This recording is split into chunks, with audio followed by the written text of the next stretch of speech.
Buenas, vamos con la organización política del Estado del franquismo, el segundo vídeo que se corresponde con el segundo estándar de este tema del franquismo, y en este nos vamos a centrar en las diferentes leyes fundamentales que emitió el franquismo durante la dictadura. Repetimos una de las diapositivas que vimos en el estándar anterior para hablar un poco de lo que fue el esquema general del franquismo, que como sabemos es una dictadura absolutamente personal dentro de un régimen autoritario, que como sabemos es de un nacionalismo extremo, todo está subordinado al Estado, salvo la religión, que se encuentra en un nivel de igualdad, por eso hablamos del nacionalcatolicismo, y es claramente antidemocrático. Obviamente es antidemocrático por diferentes circunstancias, entre las cuales se encuentra que la concentración del poder está toda en manos de Franco. Legislativo, ejecutivo y judicial están en manos de Franco como los principales poderes del Estado. Así que vamos a ir viendo una a una cada una de estas leyes que el propio régimen definió como las fundamentales del Estado. Después de la derrota de los estados fascistas en la Segunda Guerra Mundial, Franco buscó distanciarse del fascismo y quiso dar una apariencia de legalidad democrática.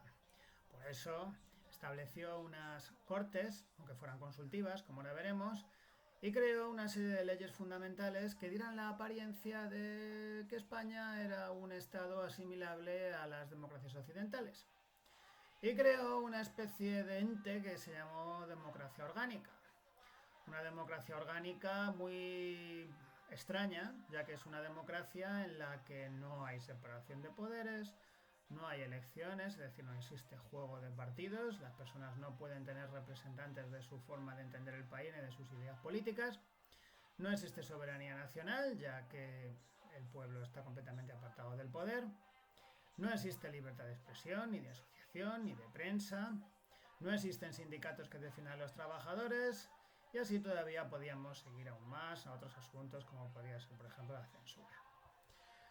No obstante, el régimen se dota de una serie de leyes para dar la sensación de que es un Estado de Derecho en la que todas las decisiones no están subordinadas al jefe del Estado, alguien que tiene unos poderes similares a un faraón de Egipto.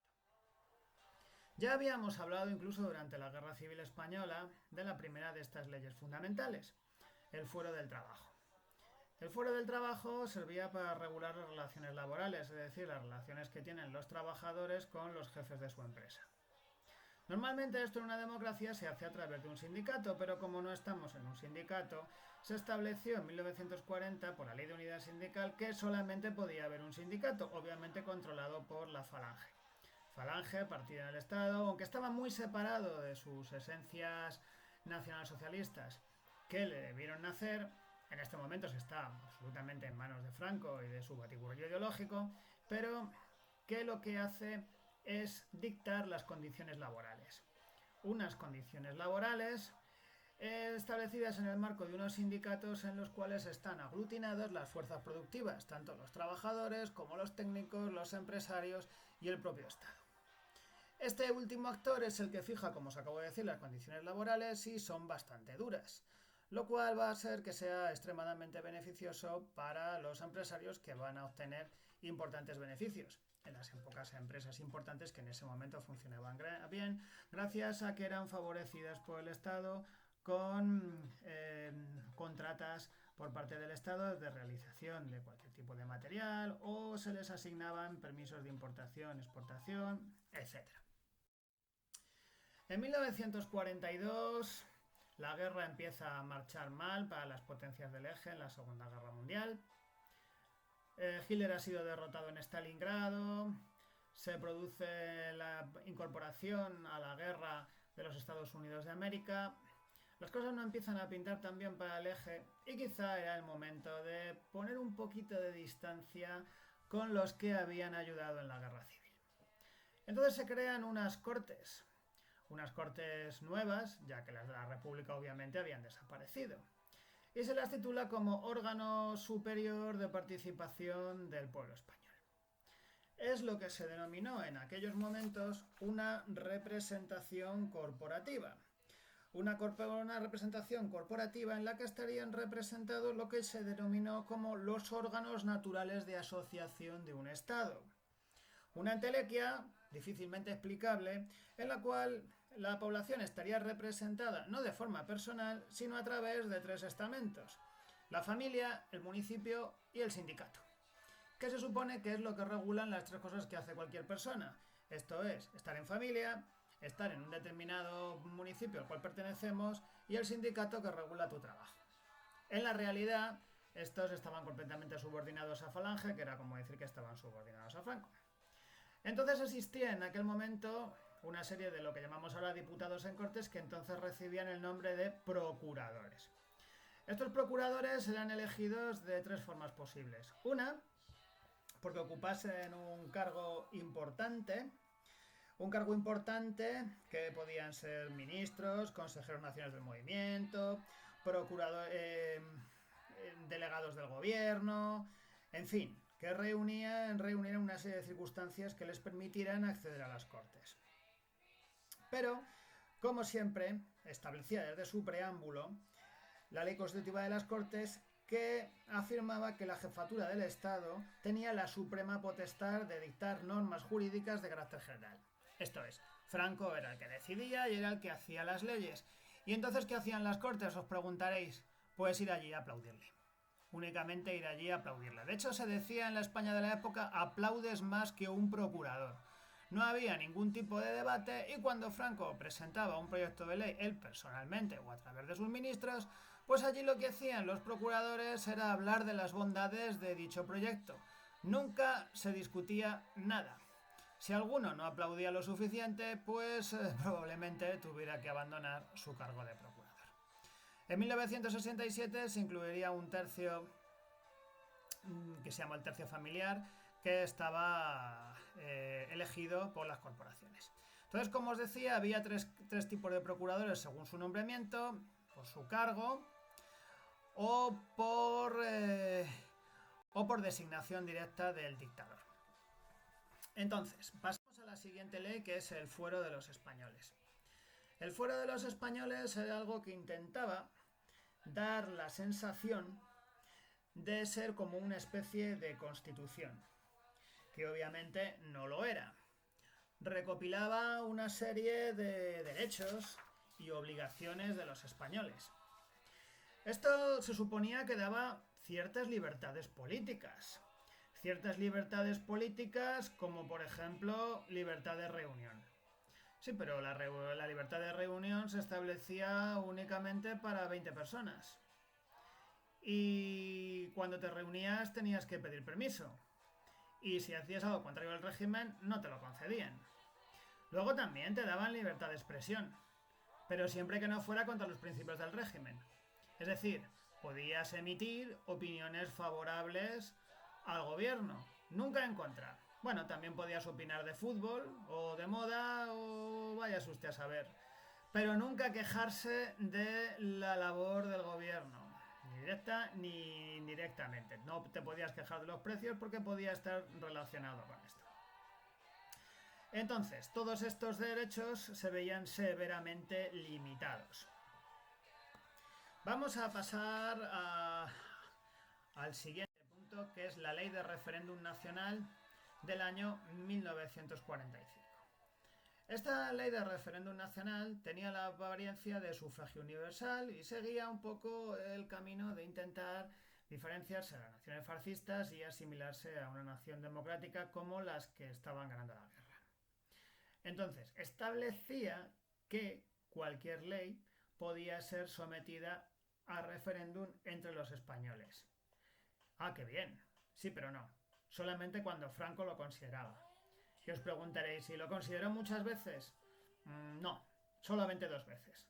Solamente 2 veces. La primera, años después, 2 años después, cuando se puso la ley de la sucesión del Estado, y otra en 1967 para aprobar la ley orgánica del Estado. Si revisáis un poquito las papeletas, podéis ver cómo dejaba poco margen a votar algo distinto a lo que Franco quería. La broma que se hacía en aquellos tiempos era: ¿quiere usted que siga Franco sí, quiero que siga Franco, o no, no quiero que Franco se vaya. Era la broma que se hacía por lo bajini, como os podéis imaginar. Además, votar era obligatorio. Era obligatorio porque si no, no te sellaban el carnet de racionamiento. Entonces era prácticamente obligatorio. Aún así hubo abstenciones, pero el 93% de los votos estuvieron a favor de lo que proponía Franco en cada momento. Y vamos con una de las que propuso Franco en un primer momento, que es la ley de sucesión de la jefatura del Estado. Esta es bastante buena. ¿Por qué? Porque establece que España es un reino. Y claro, nos podemos preguntar, ¿cómo es que es un reino si gobierna Franco? ¿Es que Franco es rey? Pues no. España se definía como un Estado católico, social y representativo que de acuerdo con su traducción se declaraba constituido un reino. Pero como os decía, la jefatura del Estado estaba de por vida vinculada a una persona concreta, que es el definido como caudillo de España y de la cruzada y generalísimo de los ejércitos y bla bla bla.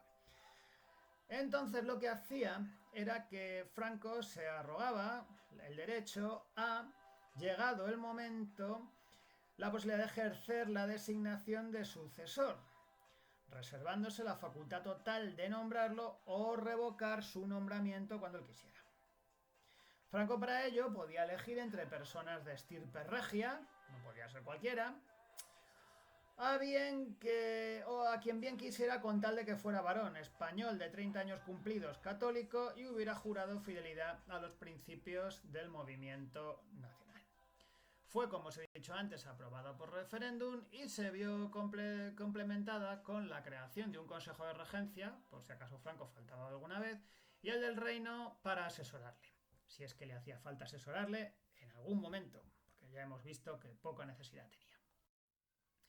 Estas van a ser las 5 leyes fundamentales y a partir de esto pues vamos a ver cómo todo van a ser actualizaciones.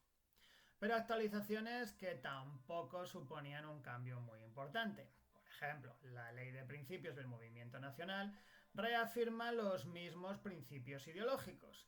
Si dedicáis un minuto a leer lo que viene en el texto adjunto, veréis que vuelve a repetir lo que es España. Repite que la nación española está solamente sometida a la ley de Dios, según la doctrina de la Santa Iglesia Católica, que España es raíz de una familia de gran pueblos, que la unidad entre los hombres y las tierras de España es intangible, que si la patria, que si la familia, el municipio, sindicatos, es decir, más de lo mismo. Contenta a las diferentes familias políticas que vimos en el epígrafe anterior y se establece la obligatoriedad de jurarlo por los funcionarios. Poco más. Tampoco va a suponer muchos cambios la Ley Orgánica del Estado de 1967.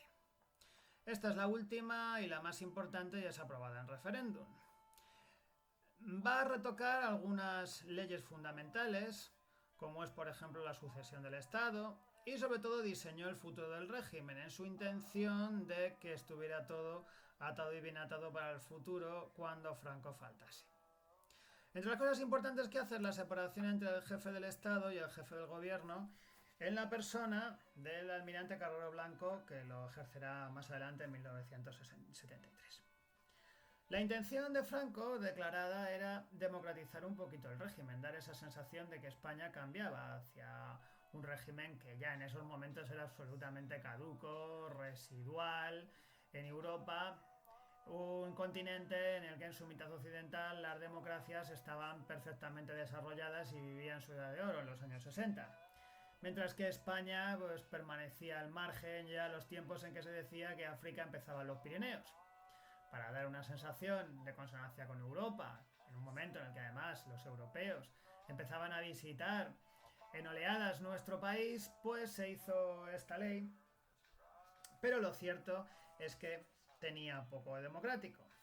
El Estado español seguía constituido como un reino, evidentemente, y los principios del movimiento mantenían su condición de permanentes e inalterables. Los partidos políticos continuaban prohibidos, su existencia constituía un delito tipificado en el Código Penal, El derecho de asociación y reunión no podía ejercerse y los responsables de las convocatorias de huelgas seguían siendo juzgados por tribunales de orden público que podían imponerle penas de largos años de prisión. En estas circunstancias, el régimen podemos ver que no tuvo una evolución en ningún momento hacia una auténtica democracia en ningún momento de su historia. Con esto terminamos el segundo epígrafe, la segunda matriz, y ya en el siguiente hablaremos de otros temas.